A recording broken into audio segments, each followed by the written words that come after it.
கடவுள் நிலை, அதாவது கடவுள் என்ன நிலை, தந்தையாகி கடவுள் என்ன நிலையில் இருக்கிறாரோ அந்த நிலையில் ஒருவர் இருக்க வேண்டும். இன்னொருவர் மூன்றாம் நபர் வச்சுங்க. இவருடைய தேவை என்ன என்றால் இரு நிலையிலும் இருந்து ஒரு பாலமாக செயல்படுவது, மனிதனுக்குள் இருந்து மனிதனை கடவுளின் பிள்ளையாக மாற்றுவது, கடவுள் நிலைக்கு உயர்த்துவது என்று ஒரு 3 நபர்கள் தேவைப்படுகிறது. அது நீதிக்குள் நாம் இப்பொழுது போகவில்லை, இருந்தாலும் அதன் தேவையை உணர்ந்திருக்க வேண்டும். அதனால் சொல்கிறோம். எனவே தூய ஆவியானவர் என்று ஒரு 3வது நபர் வெளியில் இல்லை, நற்கருணைக்குள் இருக்கிறார். நற்கருணைக்குள் இருப்பதால் அந்த அப்பம் கடவுளின், அதாவது இயேசுவின் சதையாக இரத்தமாக மாறுகிறது. அவருடைய பிரசன்னம் அதில் இருக்கிறது.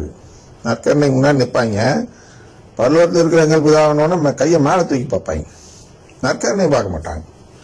நற்கருணைக்குள்ளதான் இருக்கிறார். அது நம்ம தான் திருப்படிக்க போறோம். மேலே பாருன்னு சாமியாருங்க நம்மளை திசை திருப்பாரு. அதான் 3வது நிலை. திருவூழியமா, திருச்சபையா, குருக்களா? குருக்கள் குறுக்க பூந்துறாங்க. இதுக்கு ஏற்கனவே திருவூழியமா திருச்சபைங்கிறதுல பிரச்சனை இருக்கு. இவங்க வேற, அதாவது இவங்க என்ன, யாரு அவன் இவன் என்று சொன்னால் ஒரு குருவை என்ன பொருள் நீங்கள் எடுத்துக்கொள்ள வேண்டும் என்றால், நற்கருணைக்கு எதிரான நம்பிக்கையுடைய ஒரு நபர். அவர்களை நான் குறிப்பாக குரு என்று நம்புவதில்லை. அவர்கள் எதிர்பார்ப்பார்கள், ஒரு இயேசுக்கு தர வேண்டிய மரியாதையை தனக்கு தர வேண்டும் என்று அவர்கள் எதிர்பார்ப்பார்கள். அதனால் அவன் இவன் என்றால் ஏகப்பட்ட கோபம் வரும். கரெக்டு தான். இயேசுக்கு தரக்கூடிய மரியாதையை அனைத்து குருக்களுக்கும் நான் தருவேன், கட்டாயம் தருவேன். அசிசியாரை கடைபிடிப்பவன் நான். ஏன் அசிசியார் இருக்கிறேன்னா, அசிசியார் அவ்வளவு குருக்களை உருவாக்கினார், ஆனால் தான் ஒரு குருவாக மாறவில்லை. என்ன சொன்னார் அப்படின்னா, அதை தொடுறதுக்கு எனக்கு அருகதை இல்லைன்னு சொன்னார். அதனால் எனக்கு குருத்துவம் வேண்டாம் என்று சொன்னார். கிட்டத்தட்ட அந்த அளவுக்கு நானும் அந்த குருத்துவத்தை மதிப்பவன் தான். குருக்கள் மட்டுமே தொட வேண்டும், அதுவும் தகுதியுள்ள நிலையில் தொட வேண்டும் என்று அவர் சொன்னது. அதே கருத்தில் தான் நான் பேசுகிறேன்.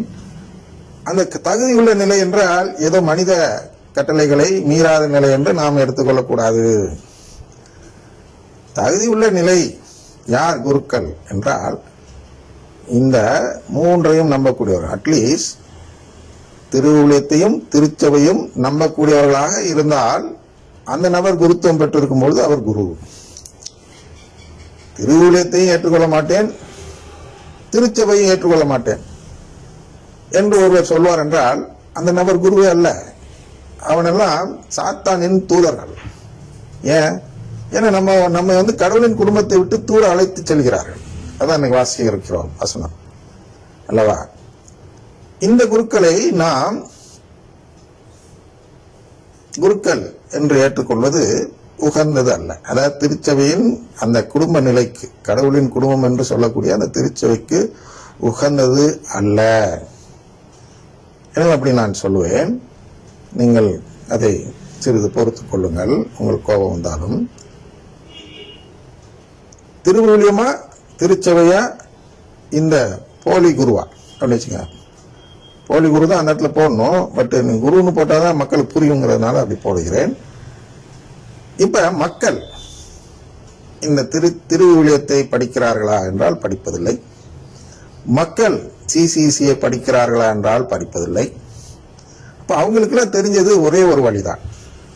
அது என்ன என்றால், குரு என்ன சொல்கிறாரோ, குரு என்ன செய்கிறாரோ அதை நாம் செய்வோம்.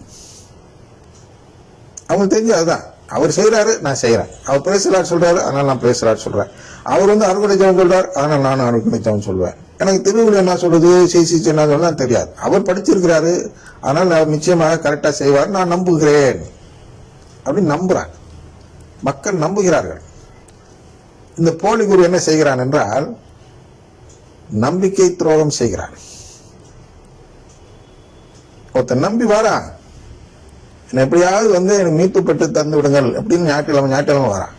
இந்த குருவானவர் சொல்றதை கேட்கிறான். போலி குரு தான். போலி குரு சொல்வதை கேட்கிறான். அதாவது மறைவுரை என்று. அந்த மறைவுரையில் பார்த்தீர்கள் என்றால் அப்படியே ஊனியல்பு வழக்கம்.